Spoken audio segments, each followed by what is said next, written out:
Olá, sejam muito bem-vindos a mais um MotivaCast. No nosso episódio de hoje, nós vamos falar sobre envelhecer com dignidade, Alzheimer, trissomia do 21 e as fronteiras do cuidado, com as pessoas que têm Alzheimer. Hoje, nosso convidado é o Dr. Rodrigo Junqueira. Olá, doutor Rodrigo, seja muito bem-vindo ao nosso MotivaCast. E vamos começar já com uma pergunta, Sua especialidade, a geriatria, lida com a celebração da vida longa e, ao mesmo tempo, com a fragilidade humana.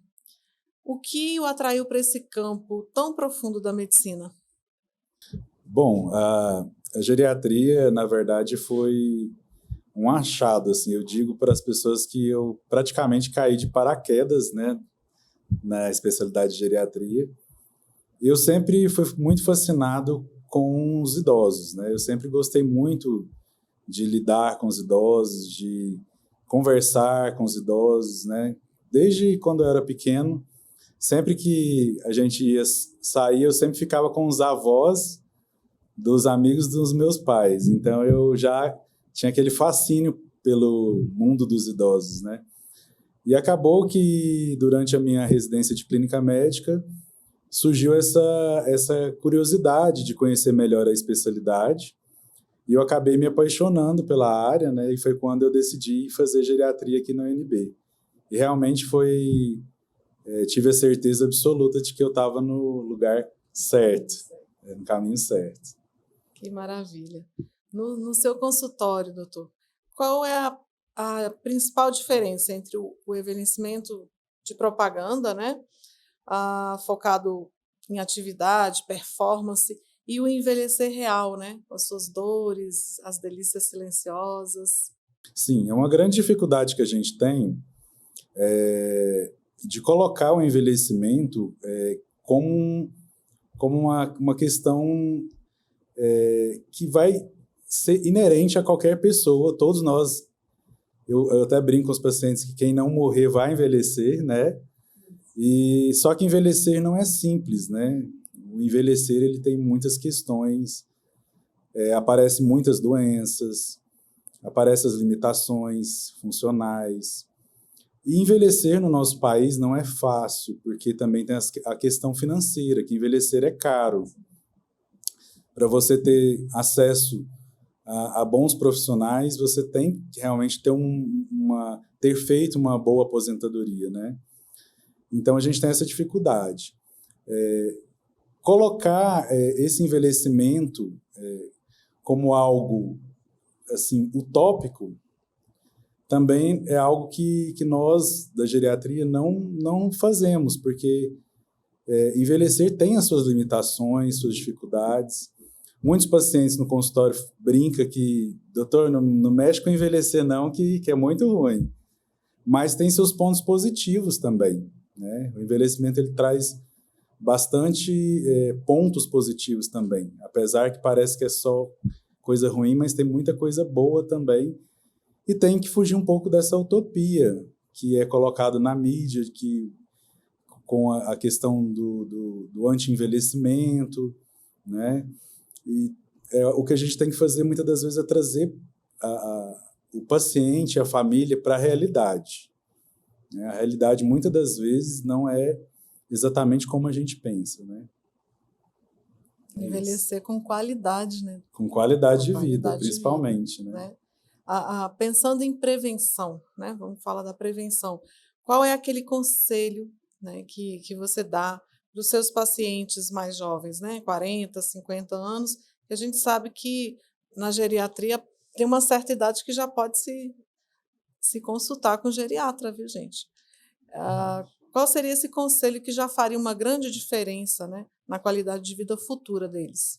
Eu sempre falo para os pacientes, se eu tivesse que dar um único conselho para um paciente que está aí na faixa etária dos seus 40 a 50 anos, esse conselho seria a prática de atividade física. Eu acho que, sem dúvida, todos os trabalhos científicos eles são unânimes em mostrar que a atividade física, especialmente a atividade física resistida, ela é uma atividade que proporciona maior saúde osteomuscular para o paciente e, consequentemente, uma maior funcionalidade, autonomia, independência e, consequentemente, uma maior satisfação e qualidade de vida.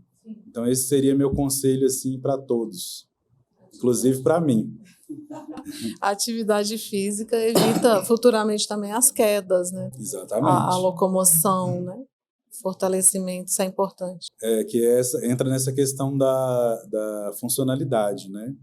Se o paciente ele tem um músculo fortalecido, um osso forte, mesmo que ele venha ter as quedas, ele não vai ter a fratura, geralmente.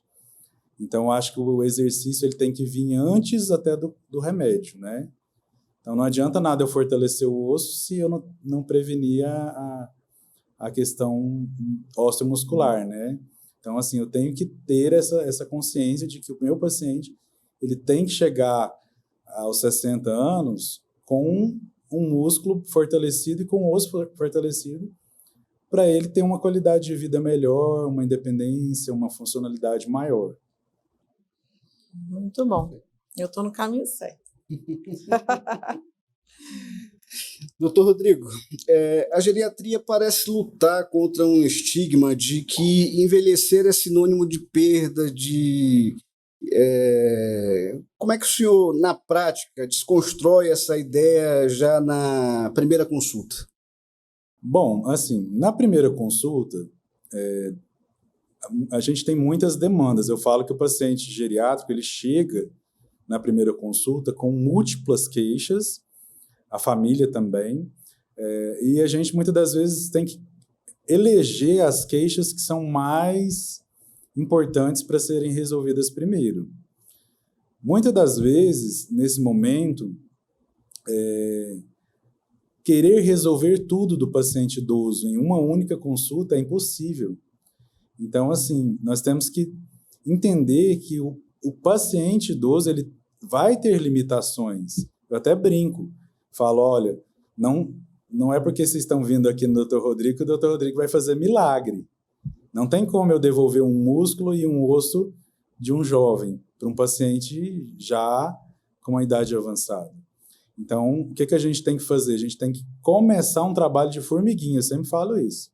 O geriatra ele vai fazendo, a cada consulta, ele vai fazendo um trabalho de formiguinha com esse paciente e com a família, tratando, reabilitando e já criando também o sentido da prevenção de futuras doenças, mesmo o paciente já estando envelhecido. Interessante.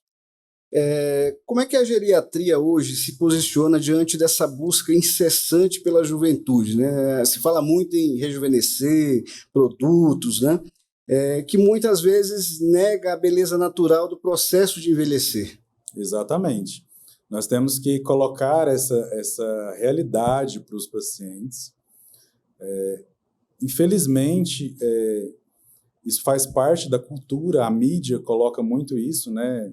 Até mesmo na questão dos programas de televisão, as novelas, trazem muito, você não observa muito um idoso fragilizado.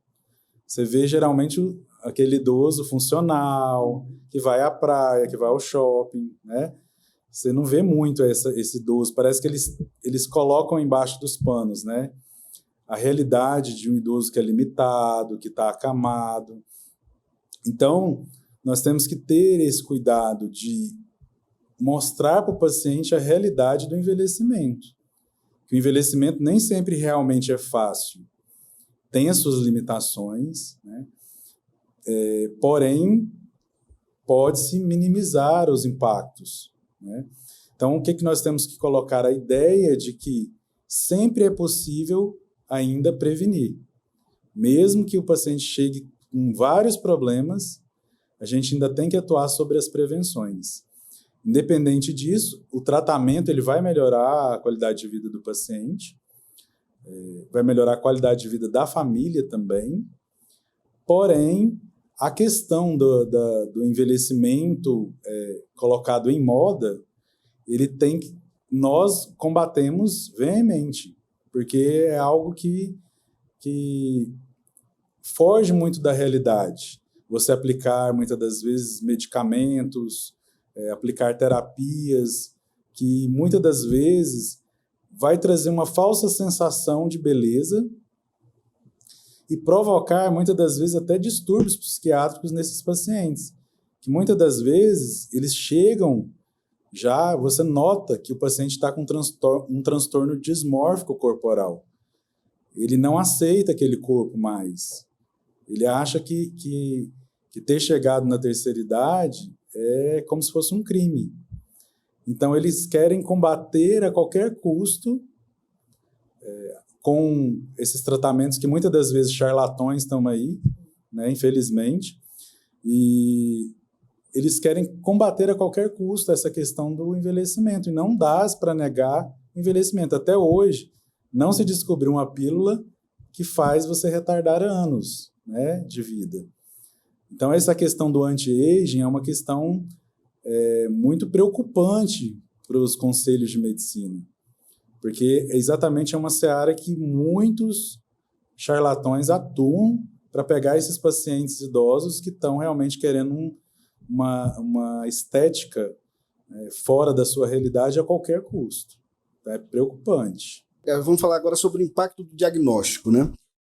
Qual é a pergunta que os familiares não verbalizam, mas que o senhor lê no olhar deles no momento em que a palavra Alzheimer surge e é dita pela primeira vez para os familiares? Bom, é muito impactante para o médico ter que dar o diagnóstico de uma doença neurodegenerativa. Eu acho que é uma das piores coisas no meu consultório que eu tenho que fazer e que eu vou revelar para vocês que não é simples. Tem que ter muita empatia, você tem que saber a hora exata de falar a palavra Alzheimer. Muitas das vezes a gente não fala Alzheimer direto, né? Porque causa realmente muito espanto e muita preocupação. O que os familiares eles estão na entrelinhas, de que eles querem, muitas das vezes, dizer, mas não dizem. E agora, doutor, o que será do meu pai, da minha mãe? O que nós vamos fazer? Como é que será a nossa vida agora, né? Então, eu acho é comparável a uma pessoa que está andando na rua e encontra um bebê ali na lata do lixo, né? E agora, o que nós vamos fazer? Então, é algo novo demais.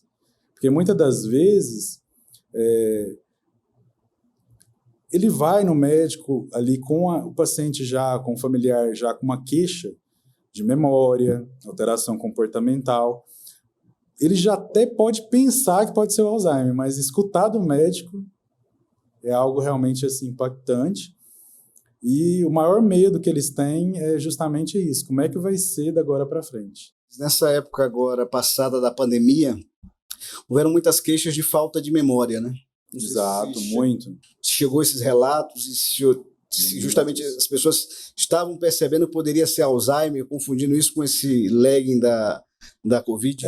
A questão da Covid, né? O próprio vírus, ele pode causar uma questão cognitiva mesmo, né? Isso já foi comprovado e a gente vê na prática isso. Então, não é só o Covid, a gente não tem que culpar só o vírus. Porém, a pandemia ela trouxe um isolamento social crescente.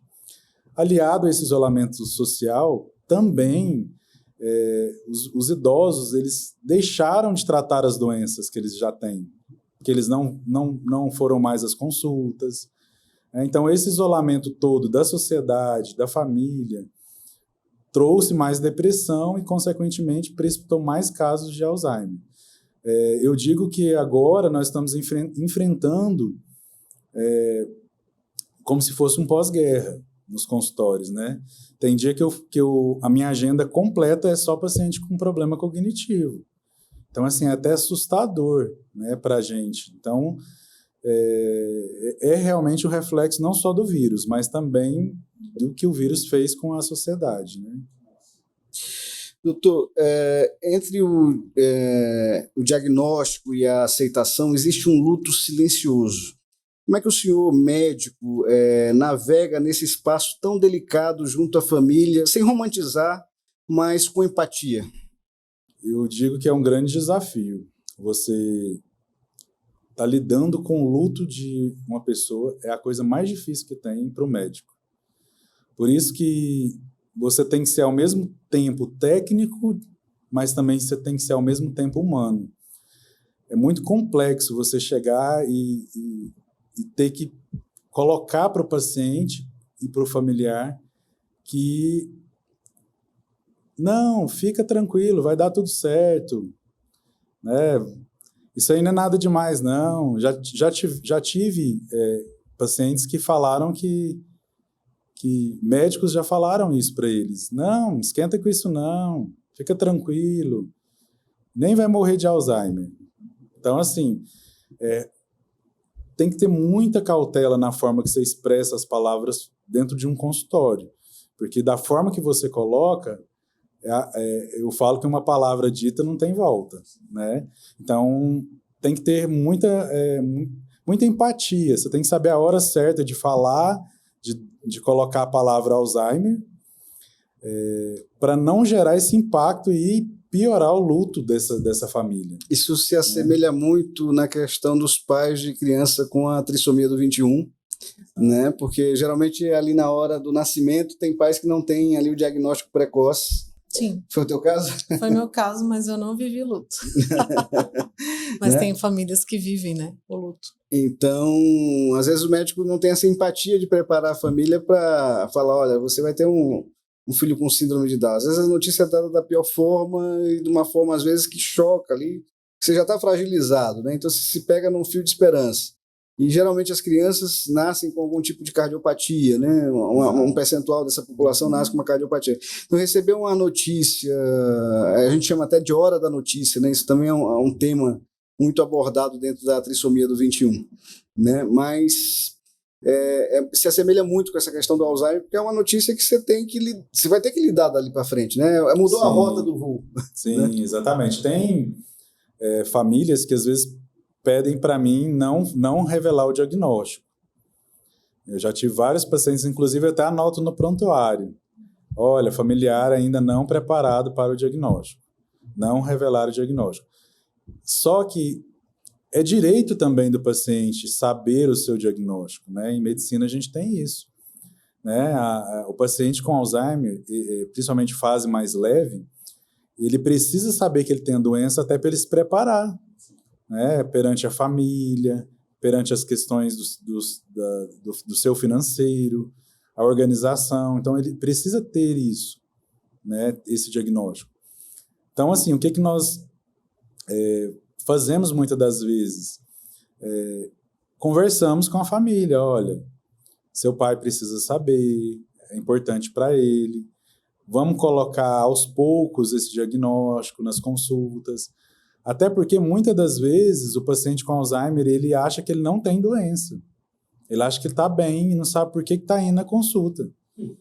Então, assim, você dar o diagnóstico facilita até a adesão ao tratamento. Porque imagina você ir para uma consulta sem saber o que você está fazendo lá. Então, assim, é bem complexo essa questão, né? Então, a gente tem que preparar, porque muitas das vezes o problema está no filho ou na filha. Ele que não está emocionalmente preparado ainda. Né? Então, nós precisamos ter essa empatia de muitas das vezes não dar o diagnóstico independente, assim, sem conversar com o familiar. Então, é importante ouvir o familiar. Muitas das vezes, no consultório, eu deixo um momento só para a família conversar comigo. Porque eu preciso saber realmente qual que é a demanda desse familiar. Porque tem colegas que, infelizmente, já... Olha, você tem uma demência na doença de Alzheimer, CID tal, e o tratamento é esse, toma um remédio e vai para casa. Não é assim que funciona, né? É uma doença neurodegenerativa, você tem que conversar com a família, porque aquela família ela vai estar no seu consultório a cada 3 meses. Então, tem que ter empatia. Aí eu acho que dentro da medicina é uma área que você tem que ter muita empatia quando se trata de uma doença que rotula o paciente. Eu penso assim, eu tive já que conviver com 3 diagnósticos, né? Primeiro, o meu filho com T21, meu pai com câncer e agora minha mãe com Alzheimer. Então, eu acho que Deus estava me preparando lá para o que eu vou passar ainda, né, doutor? Porque eu sei que cada dia fica mais complicado, mais complexo. Eu tento levar com muita leveza, né? Eu não sofro. Eu sei que tem essa história do luto, porque eu sei que a minha mãe está indo embora, né? Tudo que a gente viveu, tudo que a gente vivenciou, daqui uns dias não vai existir mais para ela. Exatamente. Mas eu tento trazer para mim vai continuar existindo. Sim. Então é nisso que eu me apego, né? Para fazer com que sejam dias leves, mesmo quando ela não está bem, mesmo quando ela não se lembra quem eu sou. E eu acho que isso, essa questão da empatia, né? Ela faz com que a gente se sinta melhor. Antes de ir ao doutor, é o geriatra da minha mãe, viu, gente? Antes de ir ao doutor Rodrigo, eu já tinha ido em outros médicos, e é isso. A gente não sentiu aquela empatia, aquele acolhimento, né? E de acolhimento eu entendo. Como é que o senhor avalia hoje? Eu sei que é difícil a gente falar, às vezes, dos colegas, mas a questão desse tipo de atendimento, desse tipo de acolhimento hoje por parte de alguns colegas, né? Porque a gente sabe que não está fácil. Não. A medicina tem formado pessoas a toque de caixa, Exatamente. sem preparo. Eu tive um filho falecido por erro médico, né? E com 4 anos e meio de idade, né? Um erro banal, um erro básico. 21, né? Tinha síndrome de Down, né? O que mais me revoltava é que se colocava a síndrome de Down como uma das causas mortes. Uma coisa que não tinha cardiopatia, era uma criança saudável.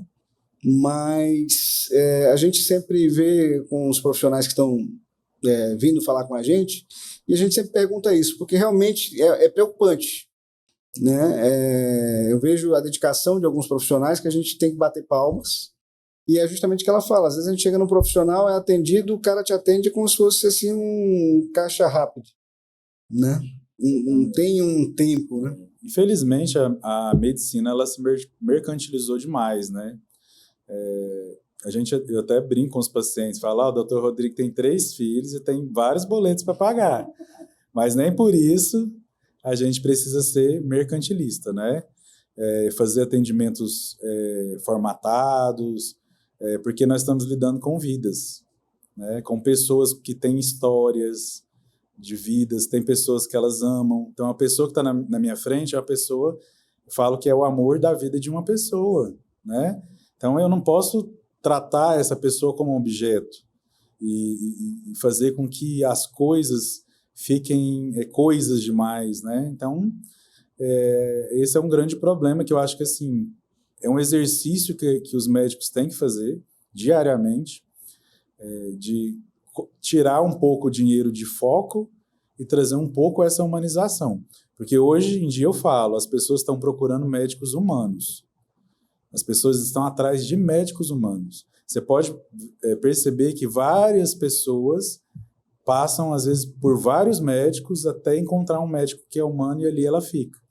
Então, muitas das vezes, não é nem tanto a técnica, mas é o acolhimento. A forma que o paciente foi acolhido naquele serviço, né? E dando continuidade aqui às perguntas, né? Do ponto de vista clínico, o que há de mais promissor hoje, né, no diagnóstico precoce? Bom, isso aí é algo que é muito debatido, né, atualmente pela mídia.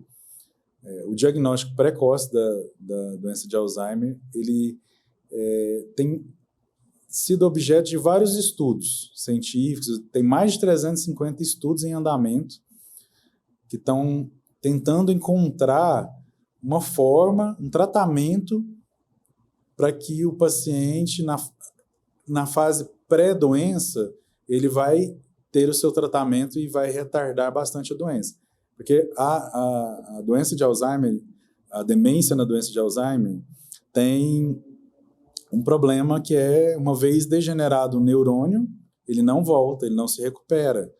Então, quanto mais precoce você pega, dá o diagnóstico e inicia tratamento, é muito melhor a questão da evolução, do prognóstico daquela pessoa.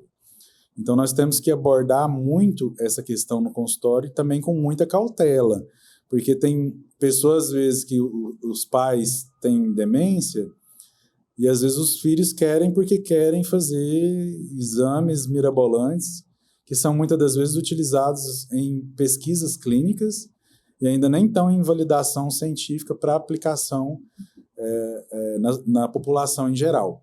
Porém, nós temos sim testes sanguíneos que podem, vamos dizer assim, você tem uma tendência maior a ter a demência de Alzheimer.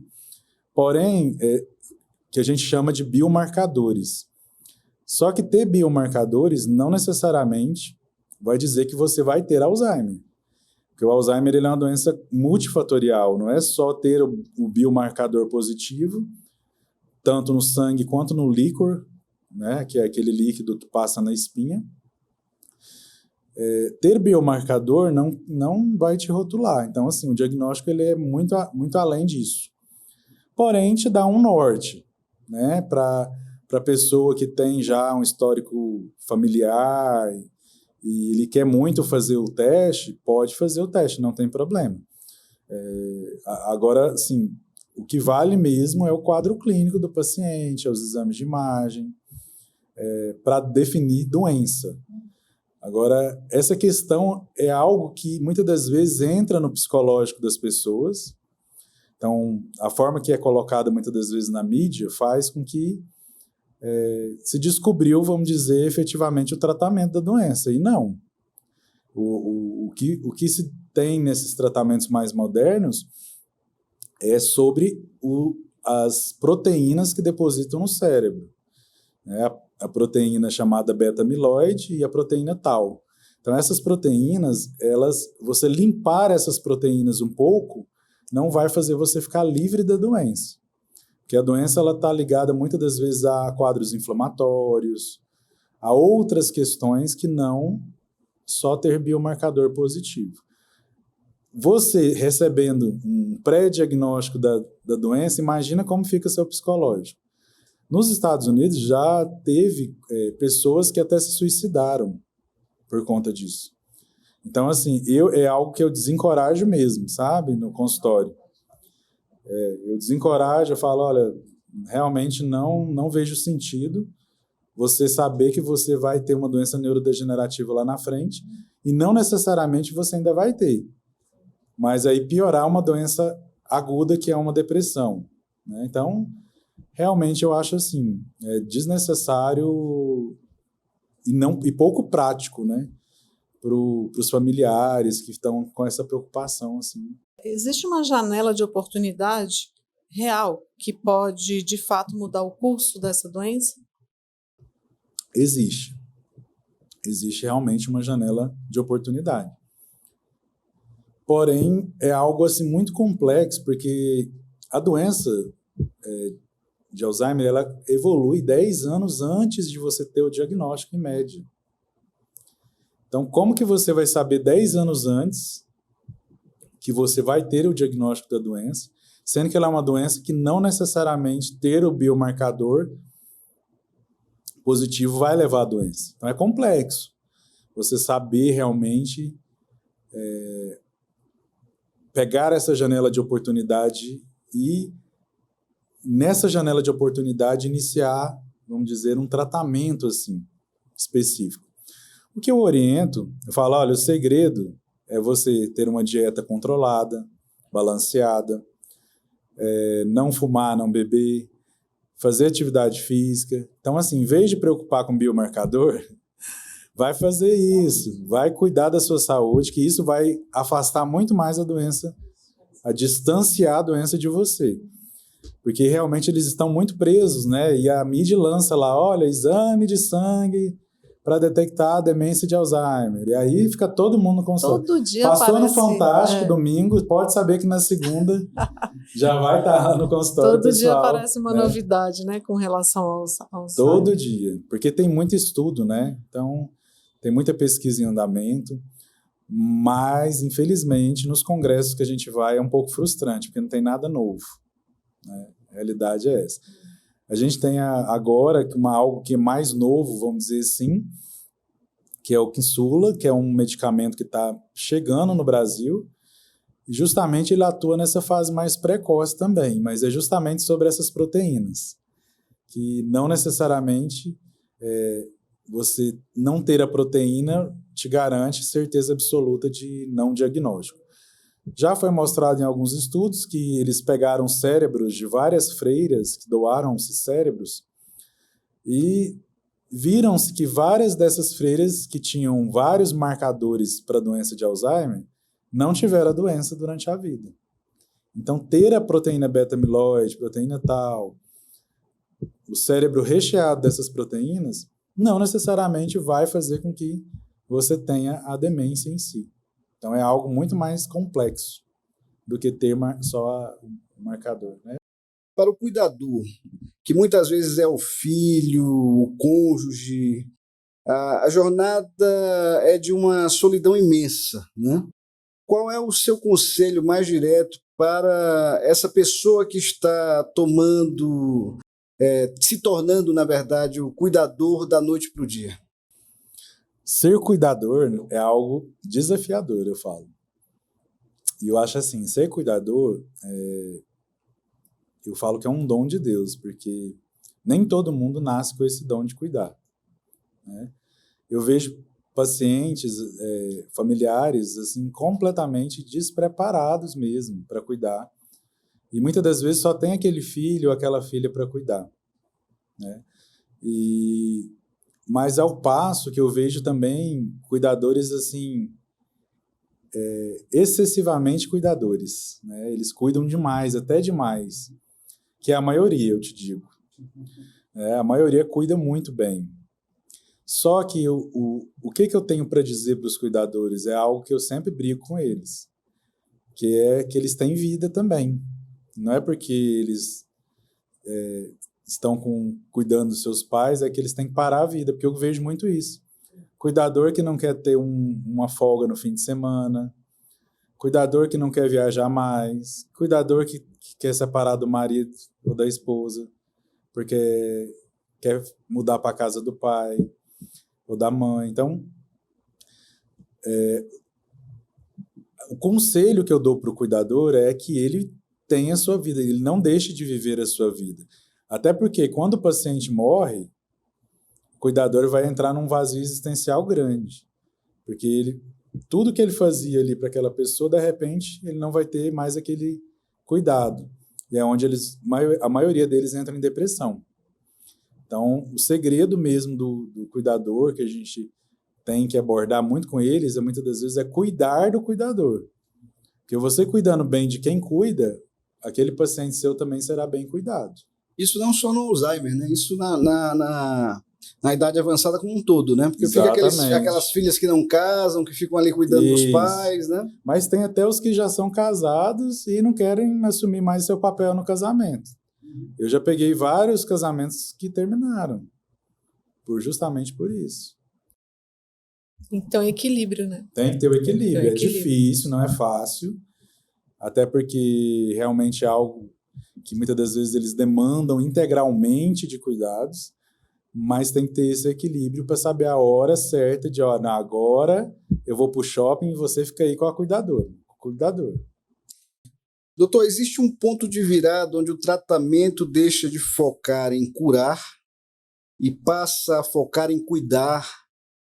Como comunicar essa transição à família sem que soe como um abandono terapêutico? Sim, isso aí também é algo bem complexo, porque nós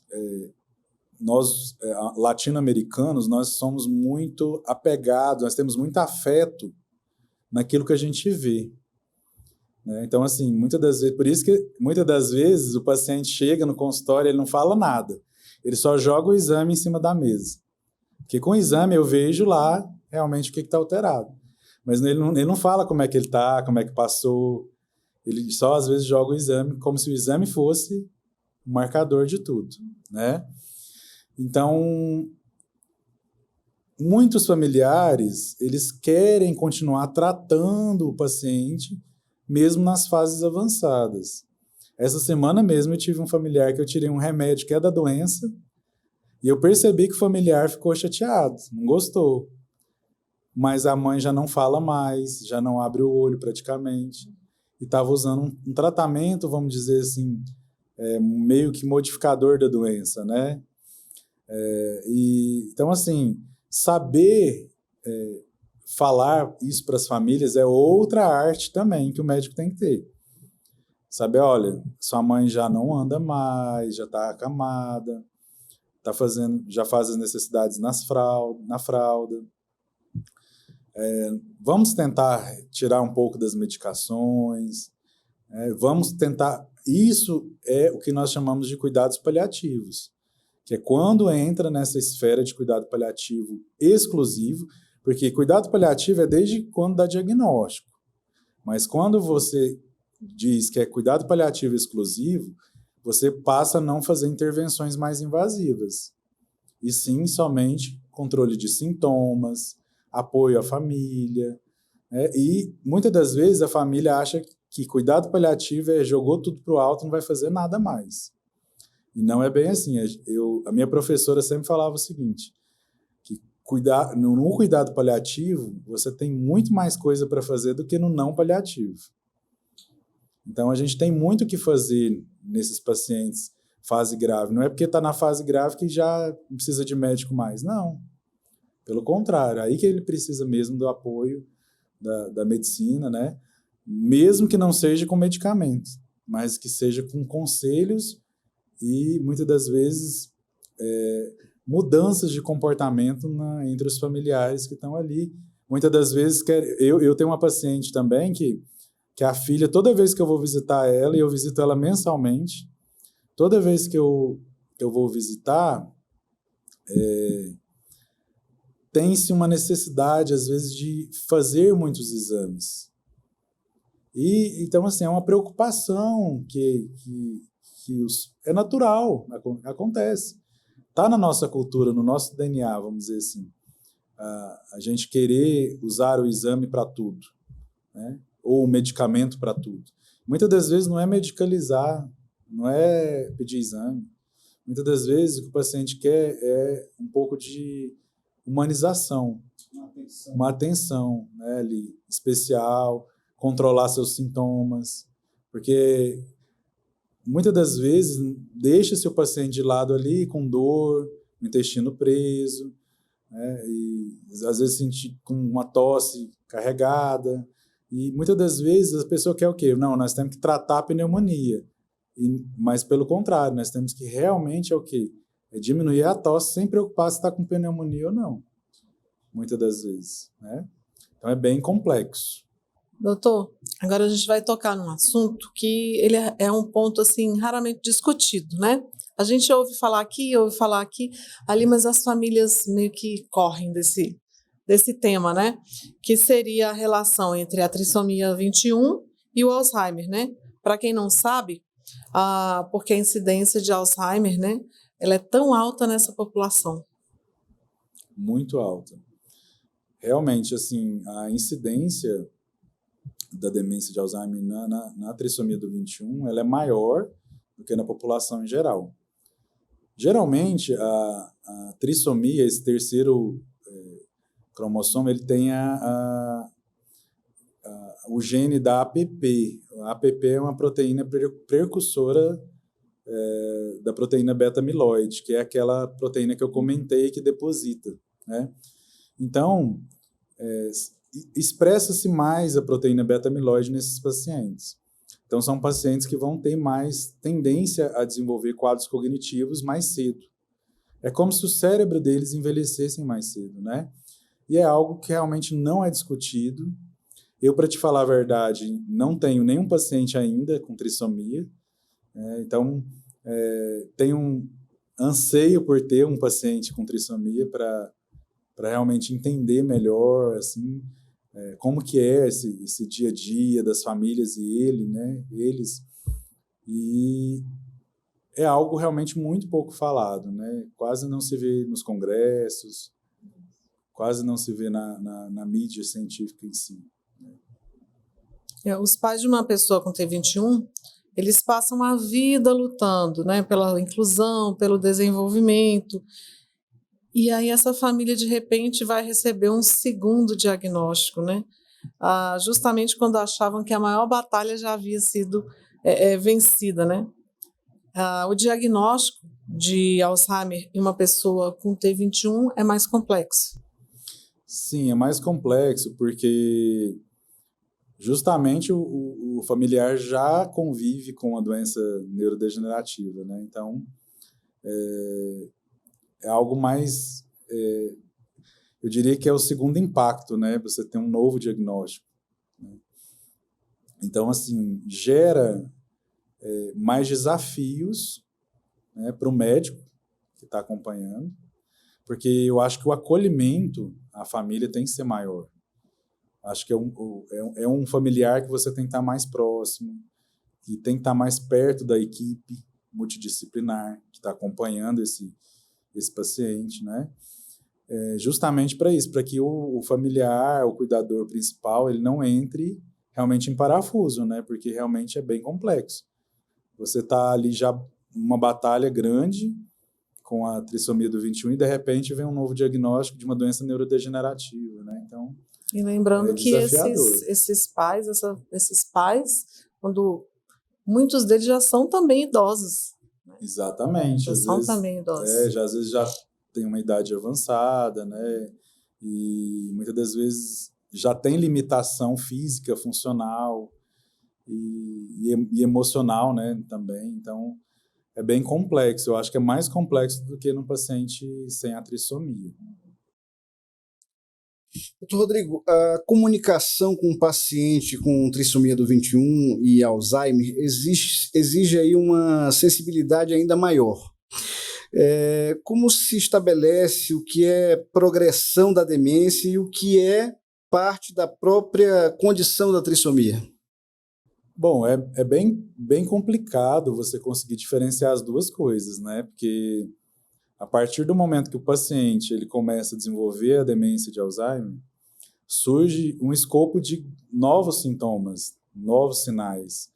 Então, é bem difícil e desafiador para a família conseguir notar diferenças. Assim, não, isso aqui é da trissomia.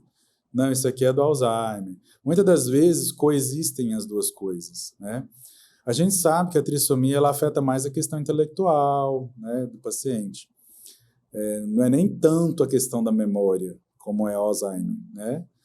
A trissomia é mais essa questão da parte, vamos dizer assim, da questão física e intelectual. Já o Alzheimer ele é mais questão comportamental e cognitivo mesmo. Questão memória, a perda de capacidade das atividades que eles faziam antes, né? O paciente com trissomia, geralmente, ele é um paciente ele perde o interesse pelas atividades que ele fazia, realmente ele fica mais retraído, mais isolado. Não que no Alzheimer também não tenha. Então, assim, são sintomas que muitas das vezes coexistem, às vezes não é fácil você diferenciar. Às vezes é complexo. Perfeito. Em termos de tratamento e qualidade de vida, quais são as adaptações necessárias? Bom, acho que assim, quem já tem a trissomia, o familiar que cuida de um paciente com trissomia, ele já está habituado a cuidar. Essa é a diferença. Então, ele já tem ali toda a desenvoltura para continuar cuidando. Já o paciente que não tem trissomia, não, ele vai começar a cuidar daquele capítulo ali. Então, realmente, tem coisas que para o paciente com trissomia, que eu vou precisar fazer, que não vai ser aplicável para quem não tem a doença, a trissomia. Por exemplo, o paciente que tem trissomia, ele já tem uns grupos já de apoio que ele acompanha, né? Então, ele já tem bastante bagagem material, né? Então, o paciente que não tem a trissomia, o familiar não conhece nada da doença ainda, está vindo do zero, né? Então, é um paciente que vai precisar muito mais dos grupos de apoio do que um paciente com trissomia.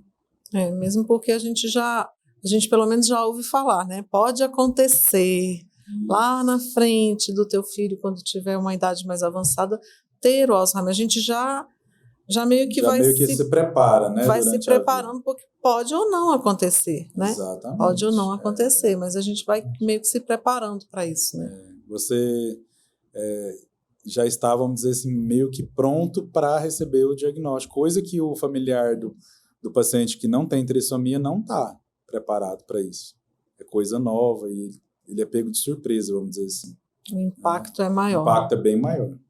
Então, socialmente, essa é uma dupla invisibilidade, vamos dizer assim, né?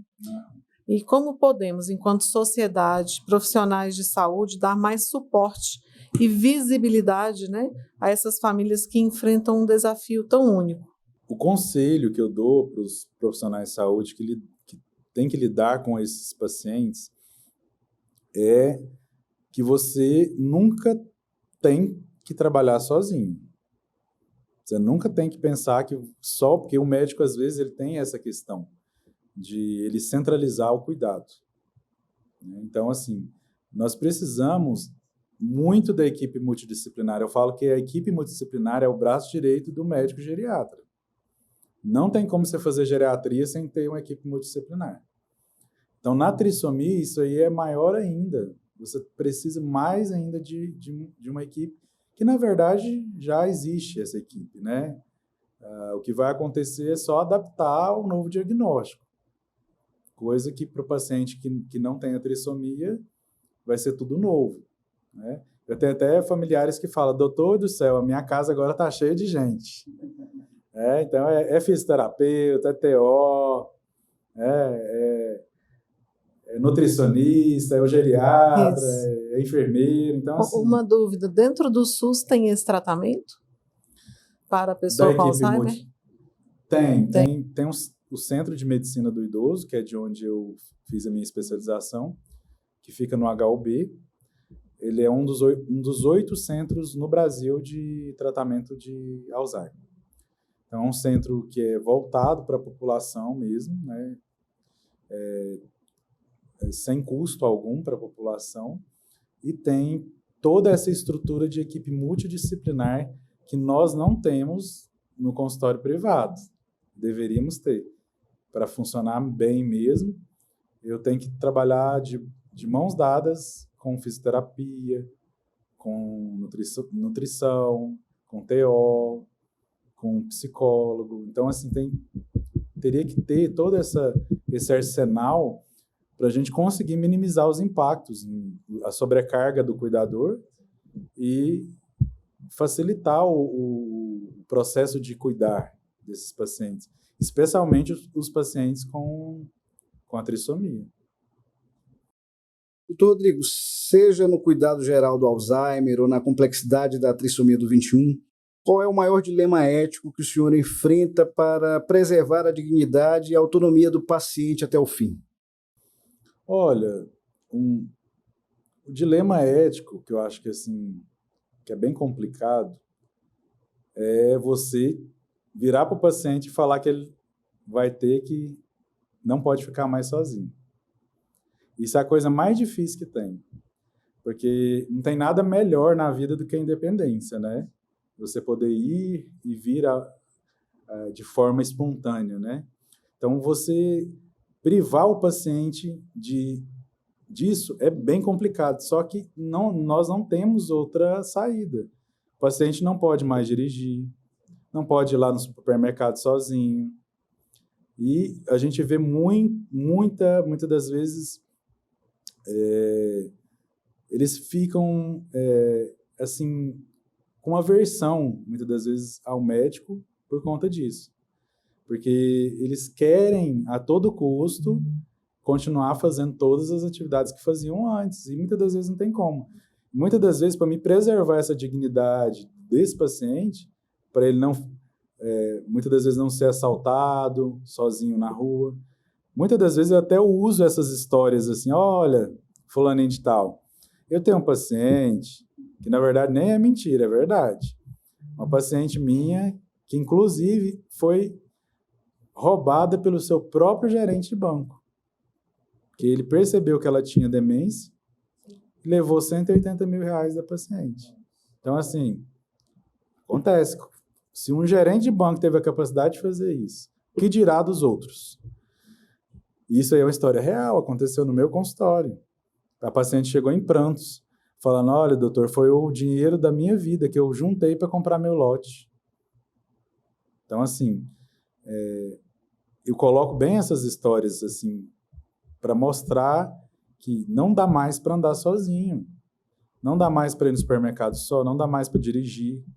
Então, é um dilema ético para a gente. Ter que cercear o paciente. Esse é um dilema que eu passo ainda com a minha mãe, que ela quer ir embora, né? Isso, eles querem sair. Quer ir embora, eu falo, mas casa. você não pode mais ficar só. Aí ela fala, claro que eu posso. Eu cozinho, eu faço tudo, eu lavo roupa, eu limpo eles casa. São imbatíveis, né? Eles fazem tudo. Eles fazem tudo. Fala só um pouquinho para a gente, antes da gente terminar, né, sobre essa questão do ir embora, porque eu participo de alguns grupos de famílias com Alzheimer e eu vejo que parece que é um padrão. Né? Isso é padronizado. Eu é um falo padrão. Que isso aí e não querer tomar banho são duas coisas. A minha mãe gosta de tomar banho, mas ainda não está nessa fase, mas é o padrão do ir embora, né? Isso. A gente sabe que tem a síndrome do pôr do sol, que muita gente desconhece, né? A síndrome do pôr do sol é uma síndrome praticamente que é padrão. Todo paciente tem a síndrome do pôr do sol, não tem como. É difícil você pegar um paciente que não tem. Então, vai chegar ali 4, 5 horas da tarde, eles vão ficar mais agitados, vão querer ir embora para a casa deles, que eles não reconhecem aquela casa como deles. Então, assim, é difícil. Você tem que ter um jogo de cintura muito grande e evitar de medicalizar o paciente. Porque muitas das vezes a família quer que você passe um comprimido para dar às 3 horas da tarde. E às vezes não tem como. Porque às vezes o paciente vai tomar o comprimido e vai cair. Então, muitas das vezes é o que? É pegar, botar no carro, dar uma volta, despistar, fazer o que a gente chama de terapia de redirecionamento, né? Fazer de conta que está indo para casa. Fazer de conta que está indo para casa. Não, antes de ir para casa, vamos fazer um bolo. Vem cá, vamos fazer isso. Vamos assistir vamos ouvir uma música, vamos assistir a televisão. Olha, está passando o jornal que você gosta. Exatamente. E tem dia que dá certo. Tem dia que dá certo. Tem dia que não vai dar certo, né? Mas não é medicalizar. No dia que não vai dar certo é o dia de usar o remédio. Entendeu? Agora, muitas das vezes, a pessoa quer um remédio para todo dia, não para bloquear a síndrome do pôr do sol. Não tem como. Doutor Rodrigo, nós estamos chegando ao final. E eu gostaria que o senhor falasse para a família que está agora vendo esse podcast, né? E vivendo o auge do desafio, seja com um pai, uma mãe ou um filho com a trissomia do 21, qual mensagem de força e realismo o senhor deixaria para essas pessoas? Dizer que a vida não acabou, né? A vida precisa continuar e ela vai continuar de uma forma que nós temos que extrair as coisas boas das coisas ruins, né? Então, vai ser um grande aprendizado a partir de então na vida dessas pessoas. Momentos presentes têm que ser aproveitados a todo instante. Nunca ficar pensando no futuro, o que vai acontecer, se vai morrer, se vai deixar de morrer. Não. Pense no presente. Viva o presente com seu familiar. Curta bastante. E, principalmente, se cuide. Porque a maioria dos cuidadores não se cuidam. E cuidar bem do cuidador é sinônimo de cuidar bem do paciente. Essa seria a mensagem que eu deixaria para todas as famílias, que a vida não acabou, a vida continua.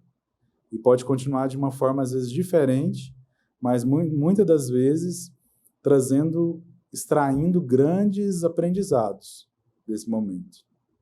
Perfeito. Jordana, mais alguma colocação? Eu acho que nós tocamos aqui nos assuntos mais procurados, né? Verdade. As pessoas têm mais dúvida dentro dos consultórios, né? E espero que esse bate-papo aqui tão importante e que a gente não ouve muito, né? A gente não escuta muito falar de Alzheimer, a gente escuta as famílias, está com Alzheimer, mas a gente não vem o profissional ali vir e falar, é assim. Então a gente quis trazer aqui o Dr. Rodrigo para dar essa oportunidade a vocês de conhecer um pouquinho mais sobre envelhecimento, sobre Alzheimer. A gente sabe que é difícil, mas não é um bicho de 7 cabeças, né? Sim, não é impossível, né? A gente vê histórias de superação assim lindas né, de famílias que muitas das vezes foi um momento de reaproximação, foi um momento de reconexão com os pais e de, muitas das vezes, em colocar em prática aquele amor que muitas das vezes estava encoberto ali, né? E muitos filhos às vezes falam: nossa, doutor Rodrigo, eu nunca imaginei que eu fosse fazer o que eu estou fazendo. Eu nunca imaginei que eu fosse ver o que eu estou vendo, né? Então, é algo que nós temos que extrair o positivo dali. Tem muita coisa a se aprender e o paciente, ele é o nosso foco principal, mas ele não é o foco único. A família, o cuidador principal, toda a estrutura que está em volta do paciente, ele tem que ser vista com empatia, tem que ser, muitas das vezes, analisada com calma pelo médico para saber aonde está o problema, onde que tem que atuar sobre aquela família. Muitas das vezes nós temos famílias que são disfuncionais e elas foram disfuncionais a vida toda. E aí chega no final, tem ainda uma doença neurodegenerativa. Então, assim, a equipe multidisciplinar, ela muitas das vezes traz muita informação para o médico. Às vezes é lá no psicólogo que ele vai contar a coisa que para o médico ele não contou. Por isso que é muito importante essa cadeia. Onde é que as pessoas podem lhe encontrar? O senhor é ativo nas redes sociais? Tem como deixar o seu endereço? Como é que as pessoas fazem para localizá-lo, né? Bom, eu sou bem ativo nas redes sociais. Eu tenho um Instagram profissional, que é o Dr.Rodrigo_geriatra. Convido a todos a estarem me visitando lá e nós temos matérias bem interessantes publicadas aí quase que diariamente, né? E meu consultório fica no edifício Cléo Otávio, na sala 802, na clínica 3ID, Geriatria e Reabilitação Geriátrica. Brasília, Distrito Federal. Brasília, Distrito Federal. Faz atendimento online? A gente faz atendimento online para o Brasil todo, tem pacientes em vários estados e fazemos também atendimentos domiciliares e estamos agora com algumas novidades também de tratamento dentro da geriatria que aborda um pouco mais essa questão bioquímica funcional do paciente, que a gente não tinha até então, né? E tem colocado a gente aí para estudar cada vez mais, né? Nunca parar. Doutor Rodrigo, nosso muito obrigado pela participação aqui no MotivaCast. E para você que nos acompanha nas redes sociais, continue, siga, comente, compartilhe e até o nosso próximo encontro. Até!